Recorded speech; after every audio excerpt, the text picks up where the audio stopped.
Le débat. Et cette question, ce soir, dans notre débat, faut-il plafonner l'indexation des loyers? La question est sur la table du gouvernement bruxellois, mais aussi wallon depuis peu. Dans la capitale, où la question est particulièrement sensible, puisque 60% des habitants sont locataires, la secrétaire d'État au logement, Nawal Benamou, tente de convaincre ses partenaires de majorité de limiter l'indexation des loyers à 2%, mais il y a des résistances, notamment du côté du parti Défi. Alors, propriétaires et locataires ont une vision assez différente de cet enjeu et on comprend assez facilement pourquoi. Trouvera-t-on un compromis? Pour en parler ce soir, Thibaut Dementen, qui est coordinateur de la SBL Loyer Négocié, et Éric Mathey, président de la régionale bruxelloise du syndicat national des propriétaires et copropriétaires. Bonsoir à tous les deux et merci d'être là. Avant de vous donner la parole, on avait envie de faire une petite simulation de ce qui est en train de se passer avec un loyer moyen, Arnaud, sur Bruxelles, 1100 €. Qu'est-ce que ça donne concrètement dans les faits, l'augmentation à laquelle on assiste? Oui, je suis parti de ce chiffre-là, 1100 € qui est estimé comme le loyer moyen, effectivement, vous l'avez dit, à Bruxelles, en regardant l'indice santé, puisque c'est cet indice qui sert à l'indexation des salaires, mais aussi à l'indexation des loyers. Et en regardant, partons du principe de quelqu'un dont le bail aurait été conclu au mois de mai, et donc qui, un an plus tard, au mois de mai de cette année-ci, doit voir son loyer indexé. Qu'est-ce que ça donne? Comme on a eu à peu près 8,5% d'augmentation des prix dans cet indice santé en un an, eh bien, ça veut dire que le loyer serait porté à 1191 €, donc 91 € en plus par mois. C'est bien simple, si on veut donner un ordre de grandeur. Sur une année, c'est comme si vous deviez payer un mois de loyer en plus, 13 mois au lieu de 12, si on tient compte donc de cette indexation complète. Augmentation assez sensible. Alors, pour vous, c'est clair, Thibaut Dementen, il faut soit suspendre cette indexation ou à tout le moins la limiter pour limiter la casse. Oui, en effet, on pense qu'il y a vraiment d'excellentes raisons à limiter, par exemple, à 2%, ce serait la règle générale, la possibilité d'indexer le loyer, en modulant un petit peu les choses, notamment en tenant compte de la performance énergétique, parce que sur le bas des segments de qualité du secteur locatif, il y a beaucoup de passoires énergétiques. Les augmentations, les indexations de salaire et d'allocations sociales permettent à peine de compenser l'augmentation des factures d'énergie. Et donc on pense qu'en effet, il faudrait un geste un peu plus important de la part des bailleurs qui n'auraient pas investi dans leur logement. Du côté de Défi, le ministre bruxellois Claire Failly dit notamment que prendre une mesure de manière un petit peu indiscriminée où des gens qui ont de faibles revenus, mais aussi des gens qui ont de très hauts revenus et de très gros loyers, que ça n'a pas beaucoup de sens, qu'il faut beaucoup plus cibler les choses. Votre position? Et notre analyse, c'est que s'agissant de regarder le marché locatif privé, ça vaut la peine d'avoir une réflexion effectivement différenciée sur les différents segments, parce que il n'y a pas un marché locatif privé, il y en a 3, 4, 5, et les dynamiques sont parfois très différentes sur le haut de la gamme, où l'offre est relativement abondante, et où donc l'offre de biens à louer, on trouve facilement un appartement donc, quand on a un certain budget, par exemple. On a entendu certains agents immobiliers d'ailleurs conseiller sur le haut de cette gamme à leurs clients, propriétaires bailleurs, de ne pas appliquer la totalité de l'index, parce que ça pourrait générer en fait un départ du locataire, et ce départ est effectivement facilement envisageable parce que l'offre est possible, parce que c'est pas si compliqué de trouver autre chose qui est vide, tandis que sur le bas de gamme, sur le segment des logements modestes, il y a pénurie, on manque cruellement de logements décents aux caractéristiques modestes, des appartements, une chambre de 40 mètres carrés et pas forcément. Et donc vous dites un propriétaire ne prend pas beaucoup de risques en indexant complètement le loyer dans ce segment-là parce qu'il n'y a pas d'offre alternative. Ah, mais dans ce cas-là, effectivement, le locataire n'aura pas beaucoup de choix, d'autres choix que d'accepter. Le risque que va prendre le bailleur, c'est qu'il y ait des impayés. Parce qu'à un moment donné ou un autre, les prix sont à la fois deviennent disproportionnés par rapport aux revenus. On l'a dit, les augmentations, les indexations de salaire, d'allocation ne permettent pas, quand on est locataire, de couvrir toutes les augmentations de prix. À l'inverse, une augmentation de 2%, comme règle générale, permet en fait, je pense, aux propriétaires de continuer à faire face à une augmentation des coûts d'entretien, éventuellement d'augmentation des taxes qui seront passées. On estime que globalement, en général, mais M. Mattei aura peut-être qu'on pourra confirmer que le coût d'entretien, ça représente 2 à 3 mois de loyer. Je constate que le SPF Finance, quand il calcule l'impôt aux personnes physiques, défalque du revenu cadastral de manière forfaitaire 25% pour permettre aux bailleurs de continuer à... Enfin, c'est une estimation forfaitaire des coûts d'entretien qu'il subit. Voilà, moi je constate qu'une indexation de 2% du loyer permet donc de couvrir les frais du bailleur qui pourraient augmenter jusqu'à 8%, donc ça me semble raisonnable en fait, et ne pas mettre en difficulté de manière globale le côté des vous voulez bailleurs. dire, c'est qu'effectivement, si on indexe de 2% le loyer mensuel payé par le locataire, si on tient compte des frais pour le propriétaire, c'est comme si ces frais-là, lui, avaient été augmentés de 8%. C'est ça que vous voulez dire. Oui, c'est ça. L'indexation de 2% dans le loyer permet de couvrir une augmentation des frais du bail encourus par le bailleur jusqu'à 8%, parce que c'est... voilà. Éric Mattei, évidemment, c'est une position que vous ne partagez pas en tant que représentant des propriétaires. Hein, vous l'avez déjà dit très souvent, parce que ce n'est pas la première fois que ce débat se présente. Pour vous, ce n'est pas une bonne idée si on veut agir sur la crise actuelle? Effectivement, ce n'est pas une bonne idée. Et la première chose que je voudrais dire, c'est que je déplore que Mme Benhamou, que vous avez invitée, ne soit pas présente sur le plateau ce soir. Et c'est systématique. Chaque fois qu'elle sait que le syndicat des propriétaires sera devant elle pour débattre, elle se débine. Il faudrait qu'elle mouille son maillot un jour. Alors ici, à propos de l'indexation, je ne partage pas du tout ce que M. Menten vient de dire et je ne partage surtout pas non plus la proposition de Mme Benhamou de limiter l'indexation à 2%. Je crois que Mme Benhamou ne connaît pas le marché immobilier bruxellois et ne connaît pas le marché aujourd'hui au niveau de l'inflation. Nous lisons partout que le prix des matériaux a augmenté de 15 à 25%, dans certains cas de 45%. Si vous faites appel à un corps de métier, les corps de métier vous disent « oui, mais moi j'ai dû augmenter les salaires de mes ouvriers, donc le tarif à l'heure va augmenter également. » Et nous avons des augmentations fréquentes de plus de 10% du tarif Cela horaire. dit, quand il y a des travaux sur un bien, le propriétaire peut augmenter le loyer en fonction de ces travaux. Mais attention, pas toujours. Parfois, vous avez des travaux que vous devez exécuter parce qu'il y a un problème technique dans l'appartement que vous louez. Je prends un exemple.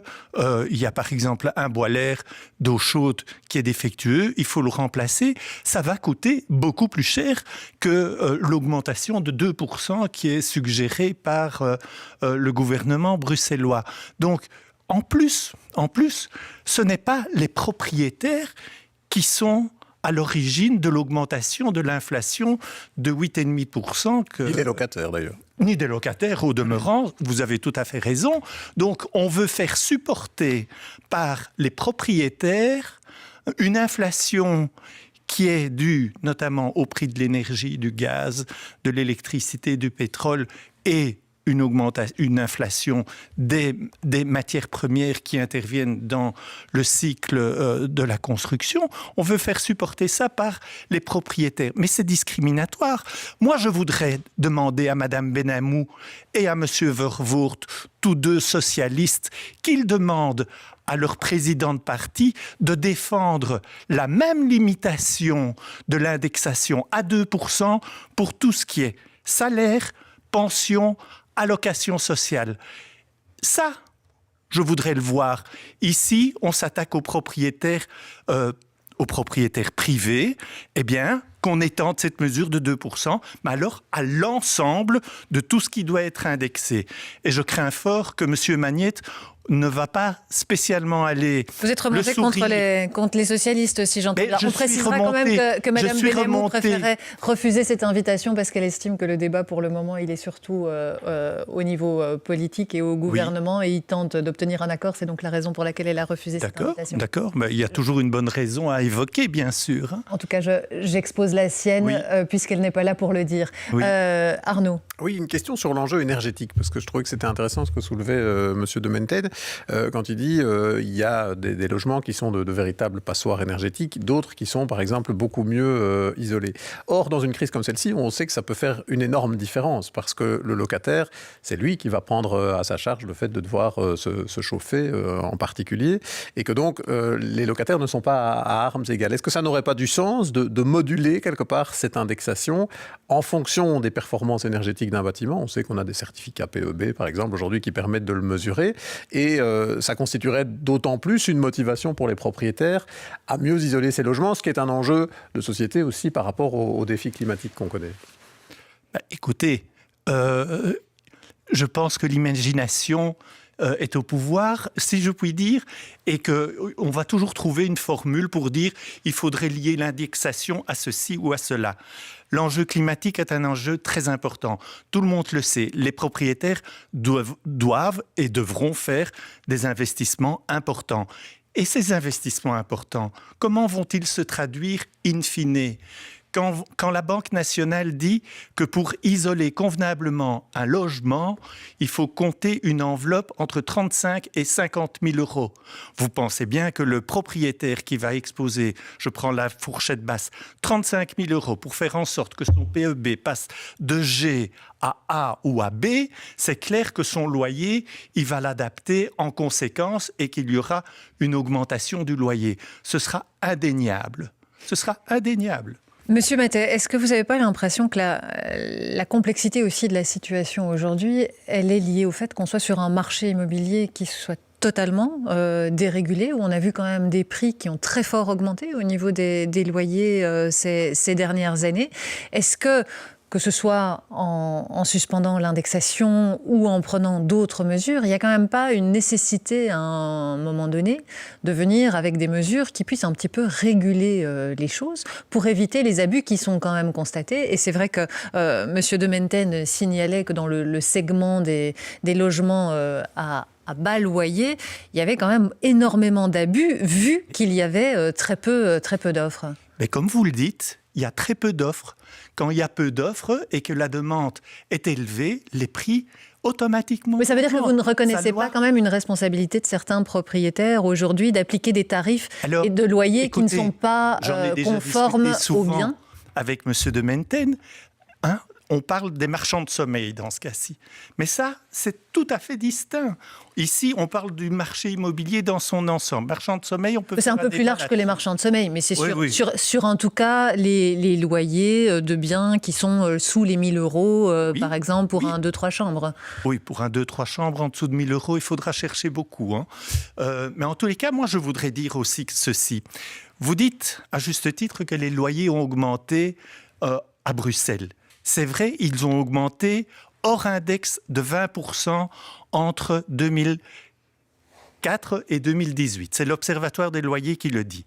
Mais ce que l'Observatoire des loyers ne dit pas, et que des personnes comme M. Menten et autres qui défendent les locataires ne disent pas non plus, c'est que durant la même période, le précompte immobilier à Bruxelles a augmenté hors index de 19%. 19%. Donc il y a une corrélation entre l'augmentation du précompte immobilier et l'augmentation des loyers. Et je vais ajouter ceci. La commune d'Ixelles, et que les auditeurs m'écoutent bien, surtout ceux qui ont un bien à Ixelles, la commune d'Ixelles a décidé hier d'augmenter le précompte immobilier des biens de la commune d'Ixelles de 17% en 2023. 17%, c'est le double de l'inflation dont on vient de parler. 17%. Que fait-on?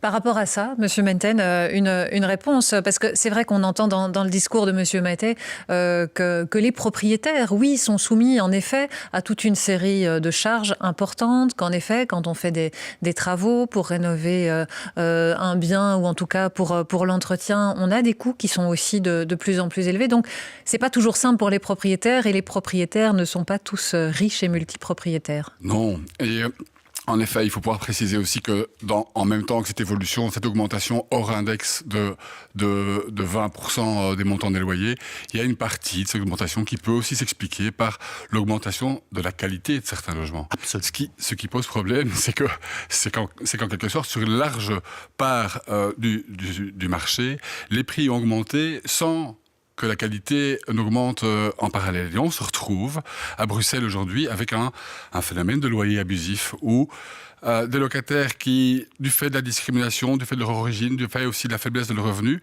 après avoir cherché et être évincés des multiples candidatures qu'ils ont adressées à des propriétaires, finissent par accepter un logement de très faible qualité à un prix qui ne reflète absolument pas justement la faiblesse des qualités qu'ils rencontrent. Il y a une ordonnance du gouvernement bruxellois qui date de l'année dernière sur les loyers abusifs, mais qui n'est toujours pas en vigueur. Alors, ce qui est intéressant, c'est que l'interdiction pour un bailleur privé de proposer un loyer qui ne serait pas proportionné aux caractéristiques réelles du logement est énoncée dans le code. Cette définition-là, elle est entrée en vigueur. Cette interdiction existe aujourd'hui. Ce qu'on attend encore avec impatience, mais on y travaille aussi dans des formes de concertation, en tout cas chez Bru Partners, c'est l'entrée en vigueur du droit pour un locataire qui subirait un loyer abusif, d'en obtenir la diminution devant le juge de paix. Et certaines formes de jurisprudence existent déjà, et dans le contexte de l'inflation des prix d'énergie en particulier, moi j'invite chacun, les avocats, les assistants sociaux, à suggérer, en particulier à des locataires qui n'auraient pas dans leur logement un compteur électrique individuel, et donc qui ne pourraient pas, de ce fait-là, bénéficier du tarif social. Et on sait que c'est aujourd'hui la différence, hier déjà, la différence entre un tarif social pour l'électricité, le gaz et un tarif pratiqué normalement sur le marché, c'était, avant la crise, c'était 50 € en moyenne. Aujourd'hui, c'est 100 €. Dans ce type de situation où le bailleur n'a pas procédé à un investissement qui est pourtant obligatoire, c'est dans les normes du Code du logement que de mettre à disposition du locataire un compteur électrique individuel, mais le locataire est privé du bénéfice d'une série de formes de soutien qui ont été mises en place suite à la crise par le fédéral, qui pourraient même être étendues. Ça fait partie des débats du jour et des semaines qui vont venir au niveau fédéral. Et donc, de notre point de vue, il n'est pas normal qu'un propriétaire se permette de demander le même loyer alors que l'un a fait un investissement obligatoire, l'autre pas. Et donc, sur ce point-là, et ça arrive souvent en fait, sur le marché, sur le bas de la gamme, je ne dis pas sur le haut du segment, mais sur le bas de la gamme, moi je constate très régulièrement que des bailleurs n'ont pas plus rempli leur obligation de présenter un certificat de performance énergétique. Or, il y a en tout cas une décision qui a déjà été prise avant la crise déjà. Le locataire du coup ne peut plus en fait vraiment, avant de signer son bail, s'attendre. À quoi s'attendre? Il ne sait pas prévoir que ces factures d'énergie vont être importantes. Et dans ce cas-là, le juge peut octroyer une diminution du loyer. Je pense que c'était vrai déjà en 2013. Je pense que c'est des dispositions qui gagneraient à être mieux connues et mobilisées par les uns et les autres, parce qu'à un moment donné ou à un autre, on voit aussi des CPS qui interviennent pour éviter les expulsions et donc payer des arriérés de loyer, parce qu'à un moment donné ou à un autre, il faut quand même éviter que les gens se retrouvent à la rue. Et jusqu'où, en fait, continuer à intervenir dans le paiement de loyer, alors que il y a parfois, je ne dis pas partout, mais on estime quand même que 30 000 locataires seraient concernés et paieraient entre 100 et 150 € de trop, parce que voilà, le locataire a abusé d'une situation de pénurie. Et je pense qu'évidemment qu'il faut lutter contre les abus. Je pense aussi qu'on est face à un manque criant de logements modestes, et donc qu'il faut pouvoir mettre en place des dispositifs pour sur ce point-là, vous êtes d'accord? Il y a une pénurie de logements modestes. Ce qui me frappe, juste, Monsieur Matet, c'est que quand on organise un débat entre représentants des locataires et des propriétaires, c'est quand même toujours assez tendu. C'est difficile de trouver des points de convergence, alors que finalement, les uns dépendent des autres, et ça va dans les deux sens.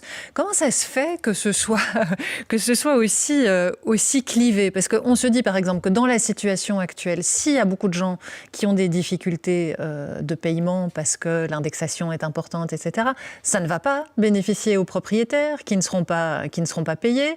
Et des arguments comme ça, on peut les enchaîner. Comment Bien ça se sûr. fait que ce débat soit si clivé et qu'on n'arrive pas à mieux se parler finalement dans un intérêt pour tous? Parce qu'il manque de la concertation. Alors, en matière sociale, vous avez la concertation sociale avec les syndicats et le patronat qui se réunissent et qui engendrent des accords quand ils arrivent à s'entendre. Ici, au niveau des propriétaires locataires, il n'y a pas de concertation, je vais dire, sociale comme on la connaît au niveau du marché de l'emploi. En plus, la ministre, elle ne fait rien pour engager cette concertation. Comme je vous le disais en début d'émission, elle n'est pas là. On attend et on est toujours mis devant des faits accomplis. Et c'est systématiquement des attaques contre les propriétaires. Qu'est-ce qui va se passer dans 2 ou 3 ans? Vous nous réinviterez. Il y aura une pénurie de logements à Bruxelles. La population continue à augmenter. Le nombre de logements n'a jamais été aussi bas que maintenant. Les nouveaux logements proposés à la vente, c'est 956. C'est dans l'étude du Trends ici que j'ai sous les yeux. On est arrivé à la fin de ce débat. Je vais devoir vous interrompre, monsieur Maté. Pour saluer, mais j'entends peut-être pour la première fois une volonté exprimée du syndicat des propriétaires d'organiser, de participer constructivement à une concertation avec les représentants des locataires. Moi, je m'excuse, mais je saisis l'occasion pour saluer l'initiative et voilà, que ça se passe bien. Merci à tous les deux. Merci Thibaut de Menten et merci Éric Maté d'avoir participé à ce débat de Déclic et merci à vous de choisir notre émission pour vous informer. Et dans un tout petit instant, notre rubrique Tout un monde, on va partir